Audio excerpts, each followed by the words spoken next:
markale wacan daawadayaal ku soo dhawaada barnaamijkii oo faahfaahsan dagaal sababay dhimasho iyo dhaawac ayaa ka dhacay koonfurta gobolka Sool dagaalkan oo u dhaxeeya beelo walaal ah oo wada deegaanadaasi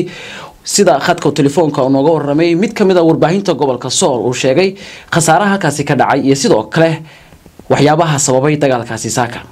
deegaanka dhumay ee gobolka Sool waxa gelinka hore ee saaka dagaal ku dhex maray laba bilood oo walaal ah oo colaadadu muddo soo jitimisay dhawaana shaqaalada lagu xaliyay magaalada Laascaanood ee xarunta gobolka Sool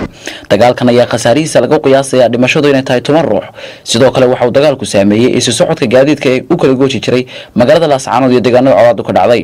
warar hoose waxay sheegayaan mar aan la xiriirnay deegaanka dabataag oo iyadana labada arday wada deegaan in colaadu saameysay walow aan wali jirin wax waan nabadeed oo halkaasi gaadhay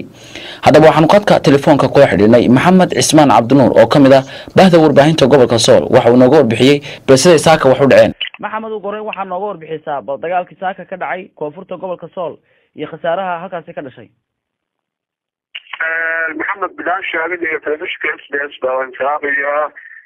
dagaalka ka dhacay koonfurta gobolka Sool deegaanadiisa waxa uu ka bilaabmay shabeelkii dambe ayaa hal ruuxna uu ku geeriyooday mid kale oo ku dhaawacmay shaqaaqa u dhaxaysay laba beelood oo walaalaha ka hore khalaaskeeda la xaliyay taasoo arrinkaas uu dib u cusboonaysiisay dilka ka dhacay koonfurta gobolka Sool saaka gelintii hore ayaa dagaal bacay uu ka dhacay halka dhumay oo labada beelood ay wada degaan dagaalkaas oo muddo dheer qaatay ilaa iyo gelinkii dambe ee maanta la socday waxaa wararku sheegayaan sida xogta ku helayo in khasaaro badan oo nafeed oo labada dhinacba uu ka dhashay iyadoo qiyaastii dhimashada sida wararka aan ku helaya ay sheegayaan in ku dhawaad tiro gaadhaysa 10 ruux ay ku nafeeday colaadaas iyadoo sidoo kale dagaalku uu ka bilaabmay isla deegaanka dabataag oo iyana labada biloodba ay wada degaan dabcan weerarta sida loo helo khasaaraha rasmiga ee dagaalkaas ka dhashay balse dagaalku waxa uu ahaa mid khasaaro badan oo labada dhinac sababay laakiin ilaa waqti ku helay dhimashadu adigu 10 ruux ay gaaraysaa waxaad nooga warbixisaa siyaabaha wax u dhaceen oo ah si dagaalku saaka cidda bilowday iyo bal siduu ku bilaabmay maxamed waa maasan tahay horta marka beelahan colaadoodu dabcan waxay soo jeedisay muddo 10 sano gaaraysa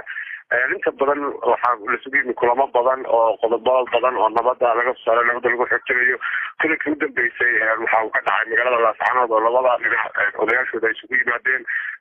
waa la kala simay wixii kulli fuwaayay xaqii ayaa loo ballansanaa in waqtigii lagu kala qaato laakiin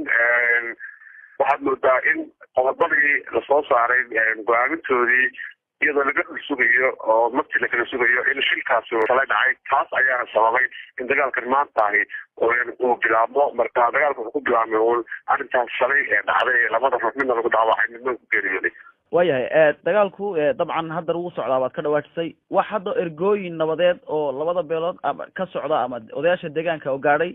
meelaha dagaal ka socday ma jiraan horta sida aan ku helayno inta badan dadka ku nool magaalada Laascaanood iyo gudaha gobolka Sool marna ma aanay filaynin in colaad noocaas oo kale ah marka ay dib uga dhex qarxi doonto labadaas beelood marka loo eego go'aamadii iyo waqtigii dhammaa iyo tuhdigii la geliyay sidii labadaas beelood nabadooda waxaana lagu fadhiyay hadda in labadaas beelood nabadoodii ay wada qaateen oo hirgelinteedii laga sugayay deegaanada sida ka dhacdo sidoo kale waxaa isu mudan in labada dhinac ay wadeen isku soo dhawaansho iyo isdhexgal iyo kulamo joogta nabada lagu xoojinayo marka ilaa iyo hadda sida warka ku hayo wax nabadeed wada oo rasmi aan ku cadeyn karo hadda baxay ma jirto laakiin in saacadaha soo socda ilaa gelinka dambe ilaa caawa inay gaadhaan deegaanadaas culimays abaabushay waxgarad iyo ogaal ayaa la filaya saacadaha soo socda inay ku baxaan aad iyo aad baad